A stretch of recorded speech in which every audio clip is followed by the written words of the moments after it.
Today I want to move, I want to talk on the wheel. From civilization to civilization. This is called discovery of wheel or invention of wheel in your language, in your tongue. But this is not discovery, this is not invention, this is need of civilization.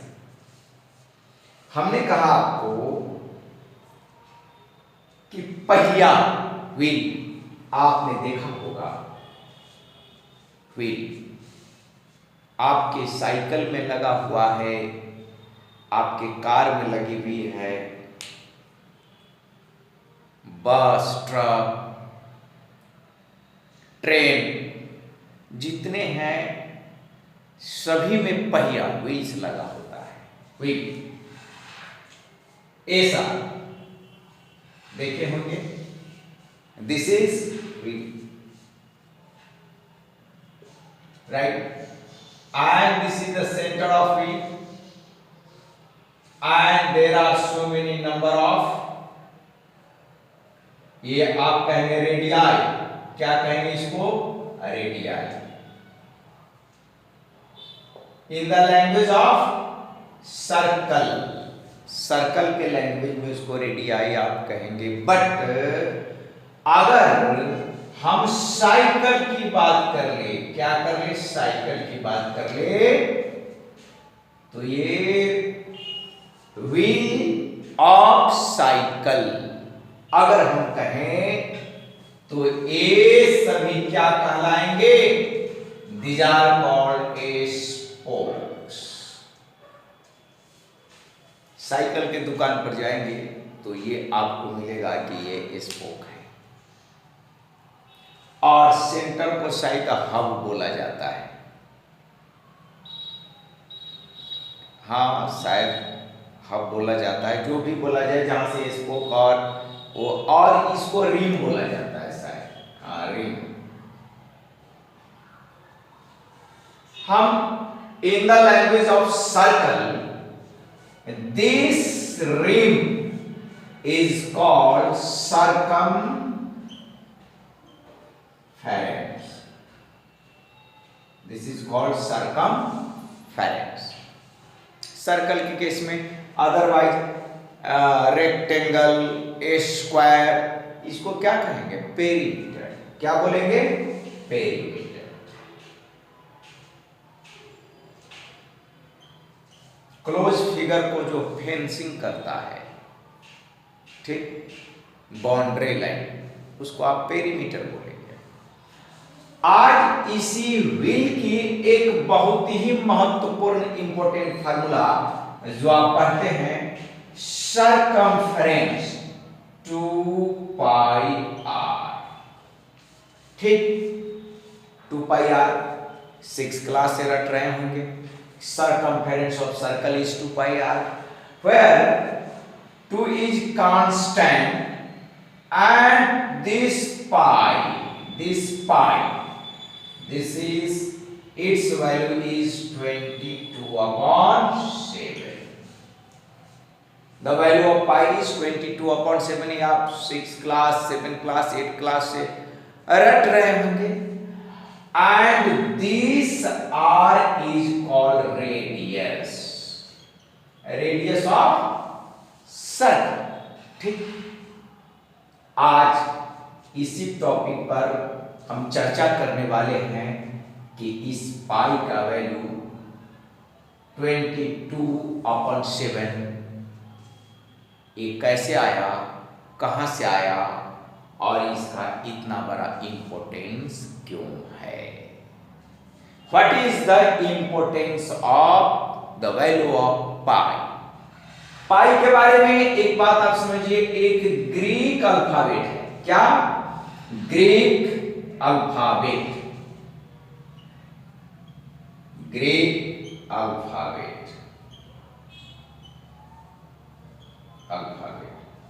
हमारे यहाँ का वो क ख ग पढ़ते हैं, ये क्या है? हिंदी अल्फाबेट है। इंडिया के जो भारत के जो है वो हिंदी अल्फाबेट है।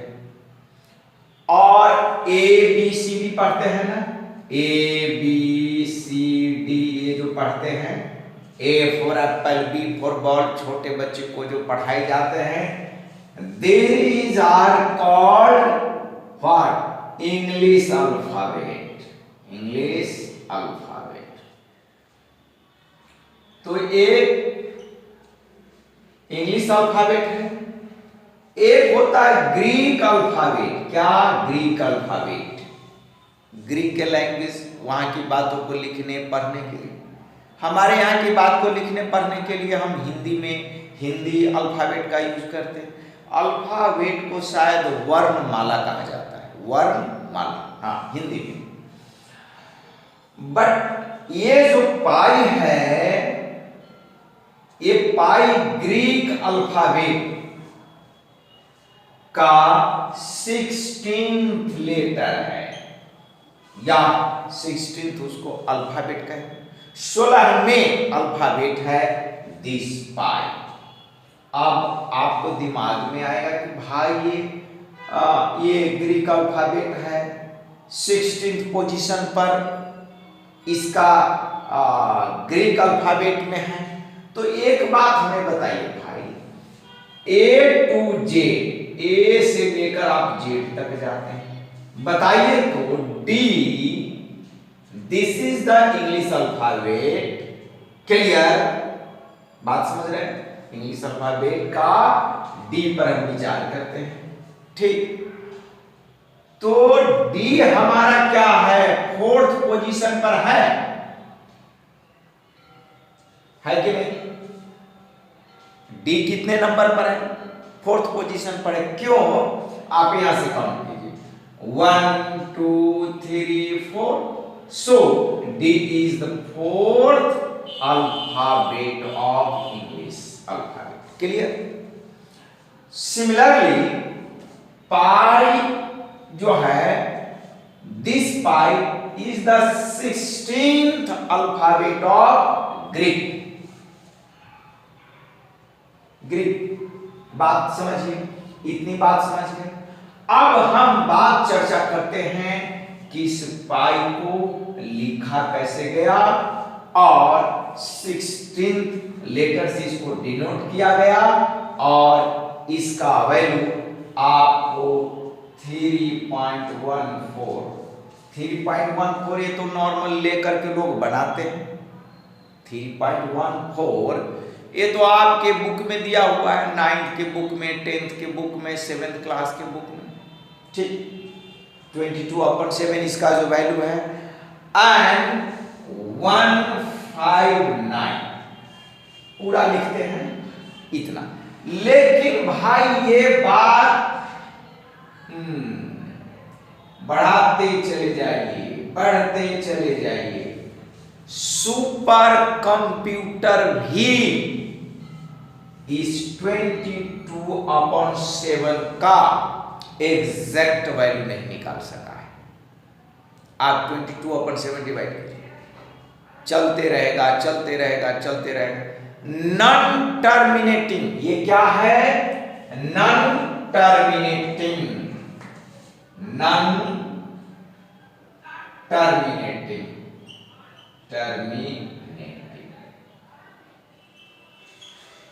कभी अंत नहीं होने वाला।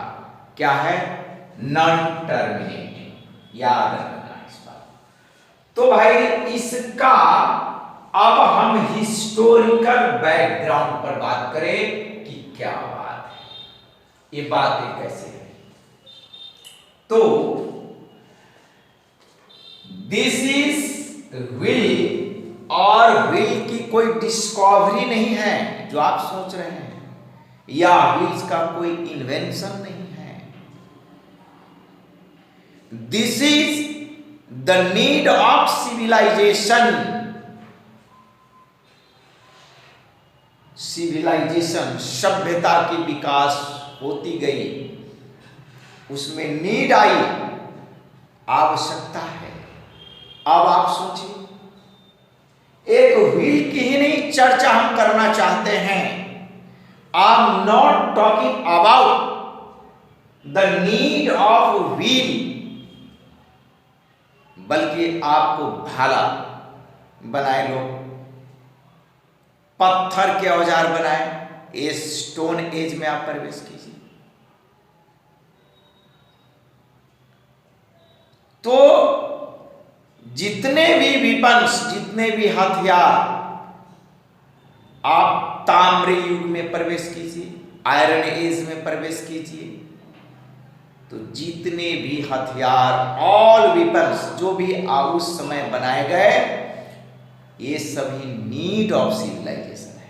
क्या है? Need of civilization. ध्यान दीजिए, इसके बारे में हिस्ट्री में जो बातें बताई जाती है, तो कहा जाता है मेसोपोटामिया, मेसोपोटामिया सिविलाइजेशन की बात। इसे today this is called Iraq. आज इसे इराक के नाम से जाना जाता है, बट एंशिएंट टाइम में this is called Mesopotamia. Mesopotamia civilisation में अब इसका एज का हम क्या कहें, और कुछ लोग इसे 3500 BC मानते हैं, कुछ आपको 400, 3500, 4000 BC मानते हैं, कि उस समय लोगों को ट्रांसपोर्ट करना पड़ता था, एक जगह से दूसरे जगह जाना पड़ता था, लगेज लेकर के, एग्रीकल्चर के सामान को ढोने के लिए, खेती बाड़ी की सामान को ढोने के लिए एक जगह से दूसरे जगह जाना पड़ता था। तो कैसे जाएंगे? दिस इज द नीड, यह आवश्यकता बनती गई। और वो कोई डिस्कवरी नहीं की है, कोई इन्वेंशन नहीं किया है, वो हो गया उस समय का मनुष्य। अब जो हिस्ट्री कह रही है उससे पहले की बात कीजिए, बातें समझिए। अब आज के समय में भारत में रेलवे ट्रैक का निर्माण हो रहा था ब्रिटिश इंडिया में, तो 1922 ये आपको मोहनजोदड़ो के पास में बहुत सारे खुदाई के अंदर बहुत सारे सामान मिले, और इसका कार्बन डेटिंग से पता चला है कि 5000 BC आप चलिए, उससे भी पहले है। वो सब पूरा रथ मिला है, तो डिस्क मिला है, थाली राउंड वाले। भाई, रथ का जो पहिया होता है ये भी तो गोल ही होता है, लेकिन जो एक पीरियड बताए जा रहे हैं उस समय ये पहिया पूरा गोल था। तो शुरू का मनुष्य क्या पहिया एक ही बार गोल बना लिया होगा? स्फेरिकल बॉडी क्या शुरू में बना लिया होंगे कि गड़बड़ बना होगा? निश्चित तौर पर गड़बड़ बना होगा। और आप महाभारत पीरियड की बात कीजिए तो लोग 5000 से आसपास मानते हैं। 5000 वर्ष पहले, 5500 वर्ष पहले मान लीजिए। और महाभारत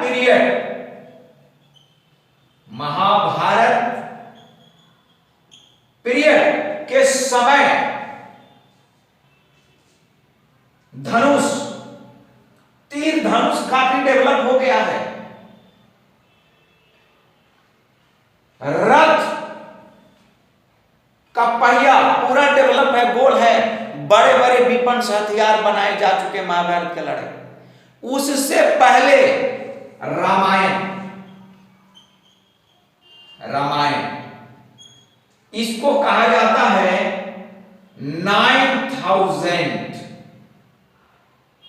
9,000 साल पहले।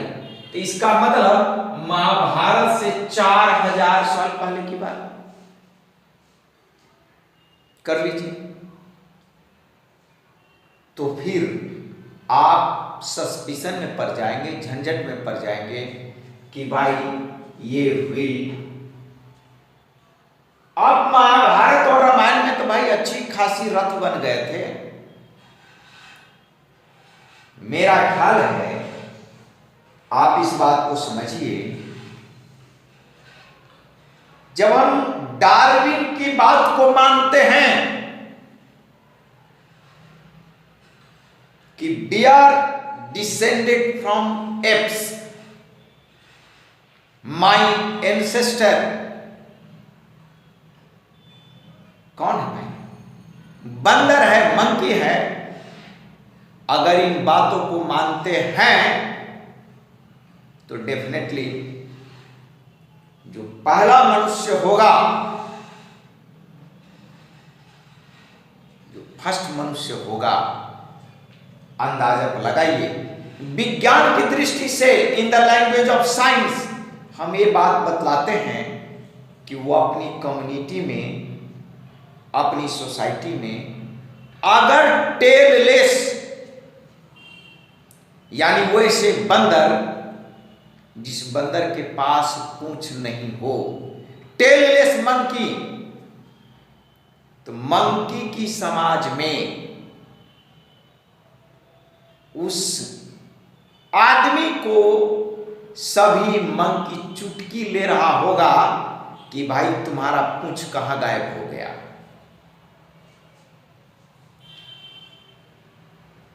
तुम्हारे पास कुछ नहीं है। और शादी विवाह का सवाल हो तो कोई भी बंदरिया उसे शादी नहीं करेगा, कोई भी बंदरिया उसे शादी नहीं करेगी। क्यों? क्योंकि उस बंदर के पास पूंछ ही नहीं है।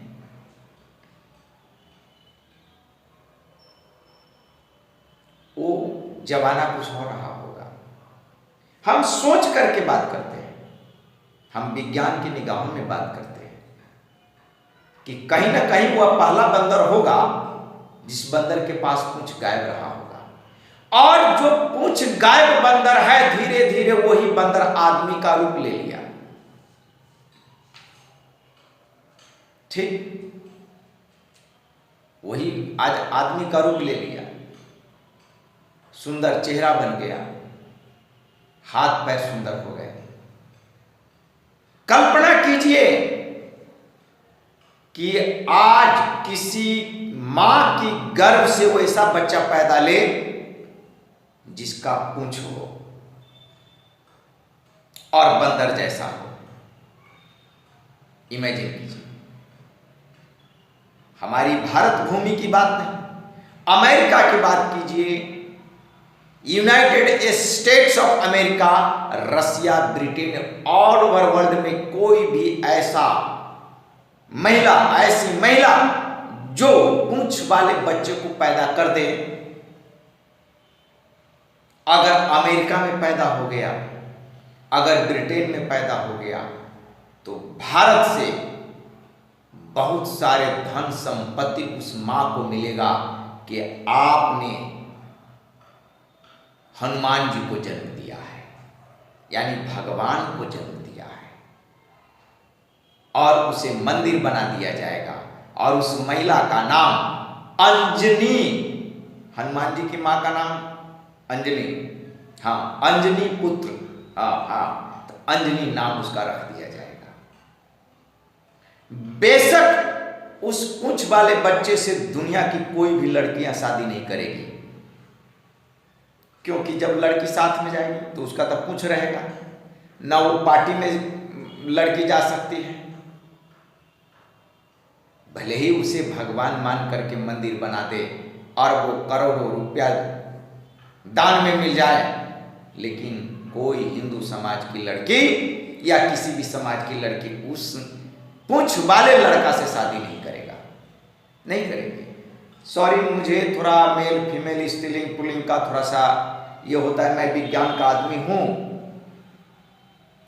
और मेल फीमेल तो ये ग्रामर ने बना दिया है, व्याकरण ने बना दिया है।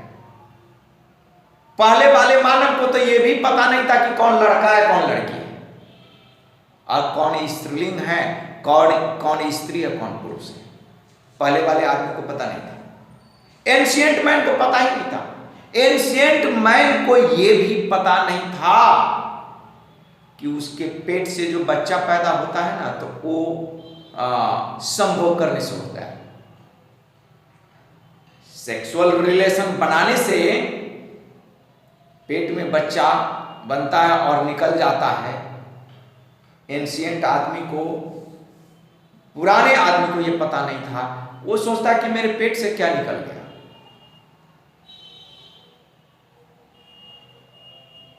उस समय का पता नहीं था। उस समय के आदमी को यह भी नहीं पता था कि हम क्या खाते हैं, और जो हम खाते हैं वही मेरा टॉयलेट होता है।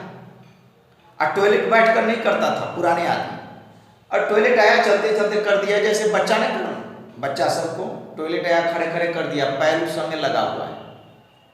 वैसे ही आदमी पहले का था। पहले का आदमी नाखून नहीं काटता था, पता नहीं था कि नाखून काटना है।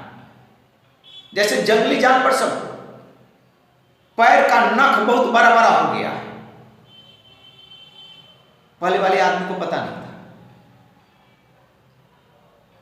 पहले वाले आदमी को ये बाल बढ़ा हुआ, नख कहीं किसी में जंगल झाड़ी में लग टूट गया तो टूट गया, हाथ का पैर का नख काटने का कोई साधन नहीं था। ये भी उसको पता नहीं था कि नख काटा जाता है। इसको ये भी पता नहीं था कि बाल बनाए जाते हैं। क्यों? क्योंकि आप डार्विन के सिद्धांत पर चल करके विज्ञान को पढ़ रहे हैं। तो आइए, पहले वाला आदमी सीधे गोल पहिया नहीं बना दिया होगा। वो कैसा बनाया होगा? यूं, ऐसे बनाया होगा। किससे बनाया होगा? पत्थर का बनाया होगा, ठीक, काट करके। पत्थर लकड़ी का बनाया होगा तो लकड़ी का ऐसे बन जाएगा। फिर कहेगा कि भाई इस पर तो ठीक नहीं चलेगा, तो थोड़ा सा गोल बनाया ऐसे, फिर भी गोल नहीं हुआ। फिर कह रहे कि भाई इससे ले जाने में प्रॉब्लम होती है, इसे ले जाने में प्रॉब्लम होती है। तब उन्होंने क्या किया? तो थोड़ा और गोला किया, ठीक। तो अब ये कई बार प्रयास करने के बाद हुआ होगा, एक बार में नहीं, कई बार प्रयास करने के बाद तब हुआ होगा। ये भाई ये थोड़ा एक बार ऐसा, हाँ अब बन गया गोला। अब इससे देखेगा कि चलेगा, तो उसको ये भी पता नहीं, कभी कभी जो है ना छेद ही कर देगा, तब चलाएगा, तब फिर दिक्कत हो जाएगा। बहुत साल के प्रयास करने के बाद, बहुत समय गुजर जाने के बाद, लेकिन उस आदमी को, उस समय के आदमी को पता नहीं कि इसी को व्हील कहेंगे, बना दिया। आज हम और आप नाम रख दिए कि दिस इज व्हील। ये पहिया है, ये चक्का है। लेकिन जब पहिया बनकर तैयार हुआ तो उस आदमी को पता नहीं था कि इसी को पहिया कहेंगे, इसी को व्हील कहेंगे, एंड दिस इज कॉल्ड चक्का। उस आदमी को पता नहीं, वो बना दी। और क्या किया कि दोनों तरफ वो क्या किया, फिट कर दिया। फिट करने में भी दिक्कत, एक मतलब मानकर चलो कि ये पहिया है तो ये चलो बीच वाला सेंटर हो गया, उसको पता नहीं था कि ये सेंटर कहेंगे यार, ऐसे कहा कि बीच में कहीं हो। और दूसरा काम, फिर वो अगर यहां पर कर दिया, दोनों को अगर एक डंडे से जोड़ा तो फिर चलने में टेढ़ा मेढ़ा चल रहा है, फिर गाड़ी कहीं उलट गई। भाई बड़ी लंबा समय लगा होगा, अब तब जाकर के आदमी इस बात पर पहुंचा कि भाई बीच में ही रख यहां छेद। आज हम आप छेद बोलते हैं, सेंटर बोलते हैं। उस आदमी को पता नहीं था, जिसने पहिया बनाया उस आदमी को पता ही नहीं था कि इसको पहिया कहेंगे, इसको छेद बोलेंगे, सेंटर बोलेंगे, उसको पता नहीं था। आज का मनुष्य उसका नाम रख दिया। क्या नाम रख दिया? भाई एक बात समझिए, कुत्ता को पता है कि मुझे कुत्ता कहा जा रहा है। कहीं पता चल गया कि मुझे कुत्ता कहा जा रहा है तो आपको छोड़ेगा नहीं। आम के पेड़ को क्या पता है कि मुझे आम कह करके बुलाया जा रहा है? मनुष्य ने अपनी पहचान, सराउंडिंग पहचान करने के लिए उसका नाम रख दिया। अदरवाइज पूरी दुनिया में किसी भी ऑब्जेक्ट का नाम है ही नहीं। नेमलेस वर्ल्ड, नेमलेस वर्ल्ड है, नाम ही नहीं है किसी ऑब्जेक्ट का। आपने उसको लेबल लगा दिया।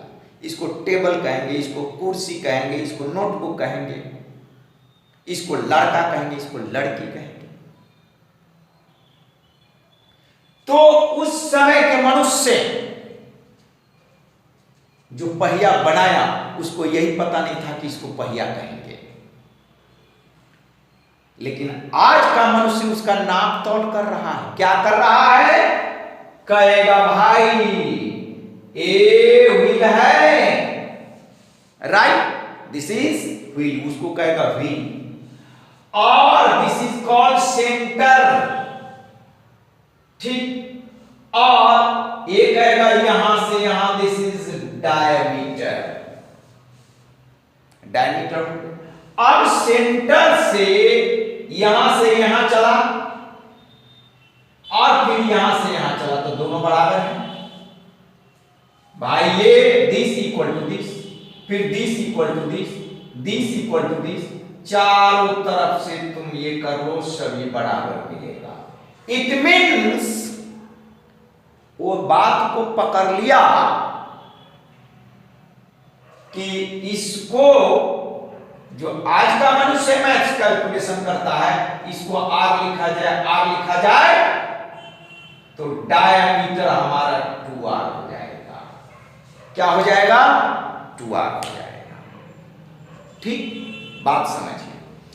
अब आज का जो मनुष्य है, जो भी किया हो भाई, उसको भी टाइम लगा होगा, तो आपका सरकमफेरेंस जो ये है, क्या है? ये सरकमफेरेंस है। Do you know circumference? Circumference और डायमीटर का जो रेशियो था वो कांस्टेंट था। क्या था? कांस्टेंट। जिसने पहिया का आविष्कार किया, जिसने पहिया बनाया, उस मनुष्य को पता नहीं था कि सरकमफेरेंस अपॉन डायमीटर का रेशियो कांस्टेंट होगा। वो तो पहिया बना लिया, उसको ये भी पता नहीं कि इसको पहिया कहेंगे। अपना ठोक ठाक करके बांध रख लिया, उस पर सामान ले, जंगल से ला रहा है, ले जा रहा है, आदमी बैठा लिया, जा रहा है। गांव घर में हम लोग भी नदी के किनारे मिट्टी से इसी तरीके का बना लेते थे, और मिट्टी से टायर बैल बना लेते थे, खींचते थे। छोटे छोटे बच्चे नदी के किनारे खेलते थे। तो खेल खेल में आवश्यकता बनी, तो ये अपने आप बन करके तैयार हो गया। कोई खोजने नहीं गया, इसलिए डिस्कवरी कहता है। अरे किस बात का डिस्कवरी और किस बात का invention? This is the need of civilisation, right. आज का जो मैथमेटिशियन ने कहा कि भाई अब ये बड़ा है, अब ये छोटा सा, क्या छोटा सा सर्कल छोटा सा सर्कल लो, राइट। अब छोटा सा सर्कल लो, फिर भी सरकमफेरेंस अपन डायमीटर ये कांस्टेंट हो रहा है, सरकमफेरेंस अपन डायमीटर कांस्टेंट। तो कह रहा है वैज्ञानिकों ने मेजर किया, क्या किया, मेजर किया, ठीक। ये बड़ा सर्कल है, ठीक।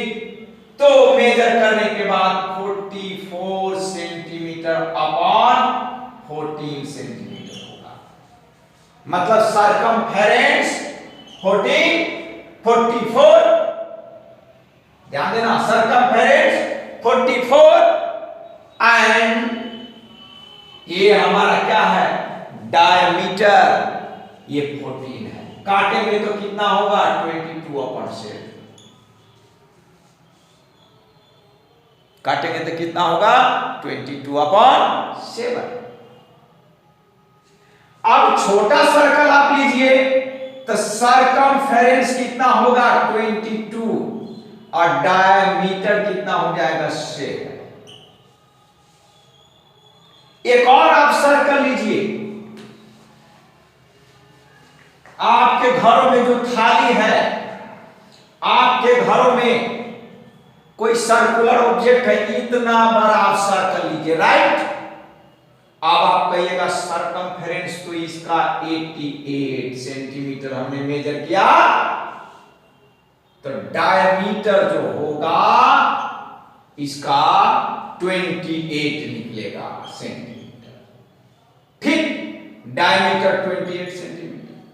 तो फिर आप सरकमफेरेंस C/D 88 सेंटीमीटर अपॉन क्या, 28 सेंटीमीटर। फिर आ गया ना आपका 22/7, 22/7 आ गया ना, काट करके। वैज्ञानिकों को समझ में आ गया कि सरकमफेरेंस और डायमीटर का जो रेशियो है वो ऑलवेज हमारा यही आ रहा है, either in the case of smaller circle और लार्जर सर्कल। इसी कांस्टेंट के लिए वैज्ञानिकों ने ग्रीक का 16th लेटर पाई यूज किया और तभी इस कांस्टेंट के बदले क्या लिखा, पाई। सो अब आप इसको C और डायमीटर को आप क्या लिखेंगे, 2r and this is equal to pi आप लिखेंगे। क्रॉस मल्टीप्लीकेशन कीजिए तो क्या बन जाएगा, C इक्वल टू 2πr। समझे, मैथमेटिक्स की सबसे बड़ी फार्मूला बन करके तैयार हो गया। मैथमेटिक्स की सबसे बड़ी फार्मूला बनकर तैयार हो गई और इसका यूज मैथमेटिक्स में बहुत ज्यादा है। लेकिन कुछ खास बात इसके वैल्यू से रिलेटेड है जो पूरी दुनिया में हर कंप मचा रखा है, और नेचर का उन दो महान वैज्ञानिक ग्रेटेस्ट साइंटिस्ट के डेथ एंड बर्थडे से क्या ताल्लुकात है, क्या रिलेशन है, इस टॉपिक पर हम थोड़ी सी चर्चा कर लेंगे। क्या है, बातों को विचार कीजिए। The value of pi 22/7 and this is equal to 3.14159 और इसके बाद न जाने की क्या क्या क्या क्या क्या क्या बात। सुपर कंप्यूटर भी इसे फाइंड आउट नहीं कर सका है। एक आपका वैज्ञानिक है अल्बर्ट आइंस्टीन है, जिनका जन्म आपको 14 मार्च को हुआ है। अल्बर्ट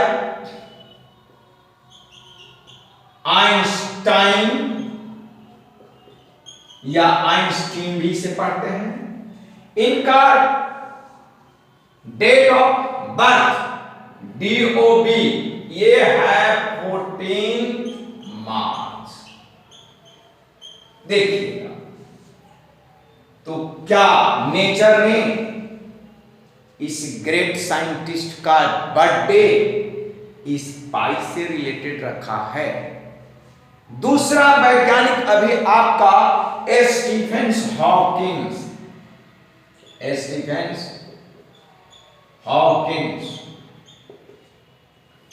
इनका डेथ भी 14 मार्च। कुछ खास बात है और इसलिए पूरी दुनिया में पाई डे मनाई जाती। पाई डे और ये मनाई जाती है आपको यही 14 मार्च को। फर्स्ट जो इसमें डिजिट है ये आपका मंथ है और ये डेसिमल के बाद 1/4 जो है ये डेट रिप्रेजेंट करता है। अब मार्च, जनवरी, फरवरी तीसरा महीना है और 14 मार्च को एवरी ईयर जो पाई डे मनाए जाते हैं तो एक पर्टिकुलर टाइम है और वो टाइम क्या है? देखिए 1:59 PM यानी 1:59 पर पूरी दुनिया पाई डे सेलिब्रेट करती है। तो मनुष्य जाति ने, मानव जाति ने पहिया बनाकर पूरी दुनिया को अचंभे में डाल दिया कि इस पहिया से जो फिगर बन करके आया 22/7 और ये जो फिगर बन करके आया तो आज का सुपर कंप्यूटर महोदय भी कैलकुलेट नहीं कर सके। ये नॉन टर्मिनेटिंग है। तो नेचर में क्या दिया और नेचर को वो आदि मानव ने अपनी आवश्यकता के अनुसार अपने जीने, रहने, सहने के हिसाब से जो उसकी आवश्यकता हुई उसके हिसाब से इस एक ऑब्जेक्ट को बना दिया जो आज बड़े बड़े वैज्ञानिक के लिए एक चुनौती है, चैलेंज है। तो आज हमने पहिया के बारे में आपको बताया। धन्यवाद।